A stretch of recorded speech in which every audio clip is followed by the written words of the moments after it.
City union bank all in one ஆப்ல இருந்து video KYC மூலமா வீட்ல இருந்தே பேங்க் அக்கவுண்ட் ஓபன் பண்ணலாம். வீடியோ கால்லயே வெரிஃபிகேஷன் முடிஞ்சிரும். City union bank. தமிழகத்தில் உள்ள அரசு பள்ளிகளில் புழுக்கள் உள்ள மதிய உணவு வழங்கப்படுவது, கட்டட பணிக்காக மாணவர்களையே செங்கல் தூக்க வைப்பது, கழிப்பறைகளில் பாம்புகள் கொத்து கொத்தாக நெளிவது என்று அதிர்ச்சிகரமான சம்பவங்கள் தொடர்ந்து நடைபெற்று வரும் நிலையில் தமிழக பள்ளிகளில் தரத்திற்காக நடிகர் கார்த்தி பள்ளிக்கல்வித்துறை அமைச்சர் அன்பில் மகேஷை புகழ்ந்து தள்ளியுள்ளது சம்பவம் பெரும் விமர்சனத்திற்கு உள்ளாகியுள்ளது.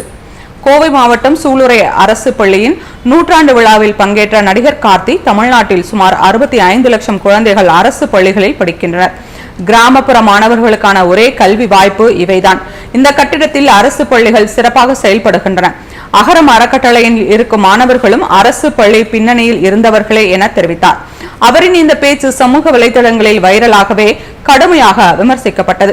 அரசு பள்ளிகள் இவ்வளவு சிறப்பாக இருந்தால் உங்கள் சகோதரர் சூர்யா ஏன் தனது குழந்தைகளை மும்பையில் உள்ள தனியார் பள்ளிகளில் சேர்த்தார்? அவர்கள் அரசு பள்ளியில் படிக்கிறார்களா என கேள்வி எழுப்பியுள்ளனர். அரசு பள்ளிகள் சிறப்பாக செயல்படுவதாக கார்த்தி கூறினாலும் உண்மை வேறாக உள்ளது. தமிழகத்தின் பல அரசு பள்ளிகளில் அடிப்படை வசதிகளே இல்லை. ஒரு கழிவறையை 10 குழந்தைகள் பகிர்ந்து கொள்ளும் சம்பவங்கள் நடக்கிறது. வகுப்பறையில் இல்லாததால் மரத்தடியில் பாடம் நடைபெறுகிறது. மதிய உணவு நாற்றம் அடிக்கிறது. சில இடங்களில் மாணவர்களே கட்டுமான பணிக்காக செங்கலை தூக்க வைக்கப்படுகிறார்கள் என அடுக்கடுக்கான கேள்விகள் எழுந்துள்ளது.